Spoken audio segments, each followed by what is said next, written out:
Assalamualaikum dan salam sejahtera. Nama saya Nur Aminah binti Zulkifli dari SK Gelugu. Kod sekolah saya TBA 3025. Hari ini saya akan membentangkan sebuah buku yang bertajuk Ikan Tidak Tenggelam. Karya Mariah Ahmad. Buku ini dilengkapi gambar dan ilustrasi yang menarik dan jalan cerita yang mudah difahami. Jumlah muka suratnya ialah 62.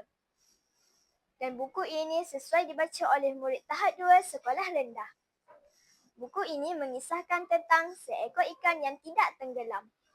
Pada suatu hari, sang kancil berjalan sendirian di dalam hutan untuk melawat sahabat karibnya, iaitu sang rusa.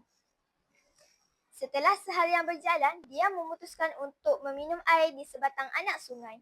Tetapi, sang kancil tidak tahu di manakah beradanya anak sungai tersebut.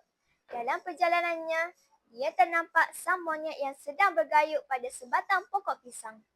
Lalu, sang kancil menyapanya dan bertanya, "Adakah kamu tahu di manakah terletaknya sebatang anak sungai?" tanya sang kancil. Lalu, sang monyet menjawab, "Oh, sang kancil rupanya. Adakah kau baru datang ke rimba ini?" tanya sang monyet. "Ya, aku ke sini untuk berjumpa dengan sahabatku, sang rusa." Sebelum perjalanan ke anak sungai, sang monyet yang baik hati memberikan sebiji pisang kepada sang kancil. Mereka berdua berjalan bersama-sama dan berbual-bual rancaknya seperti sudah lama berkenalan. Akhirnya, mereka pun sampai ke anak sungai yang dicari.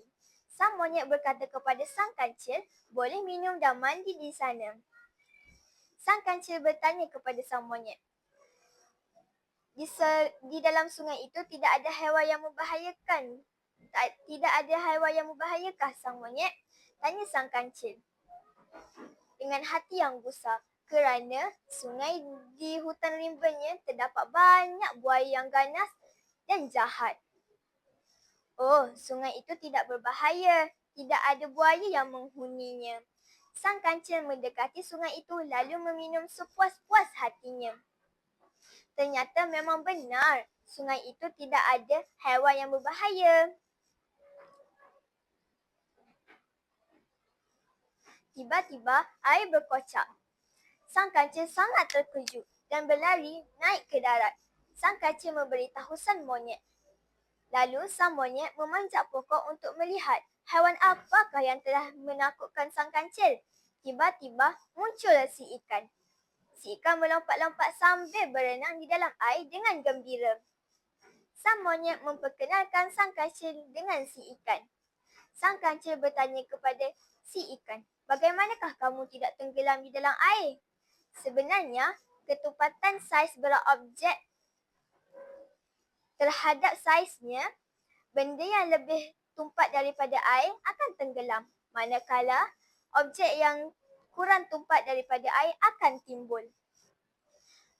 Sang monyet keliru. Dia menyuruh si ikan menerangkan lagi. Ikan tidak akan tenggelam kerana ikan dapat mengubah ketumpatan di dalam tubuhnya. Kebanyakan ikan mempunyai kantung panjang yang menyerupai belon. Ia dikenali sebagai pundi renang yang berisi gas. Ikan dapat menukar jumlah gas dalam tubuhnya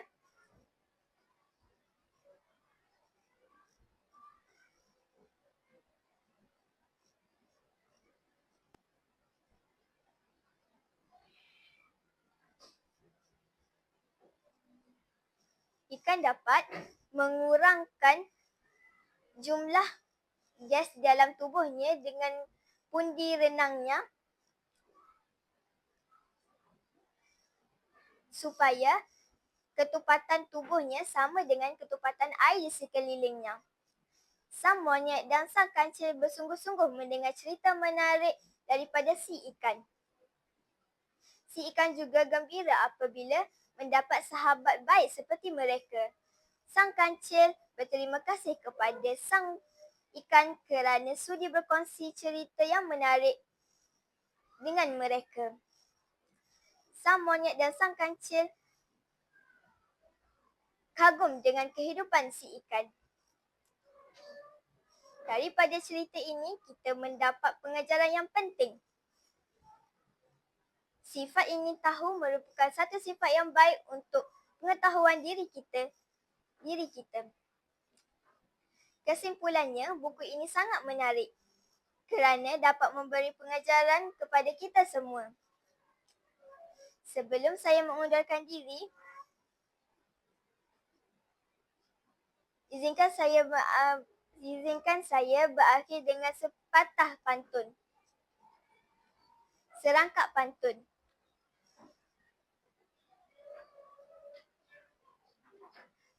Mekar sekutong bunga di taman, harum mewangi di celah batu. Ilmu ditimba sepanjang zaman, amalan membaca sepanjang masa. Sekian, terima kasih.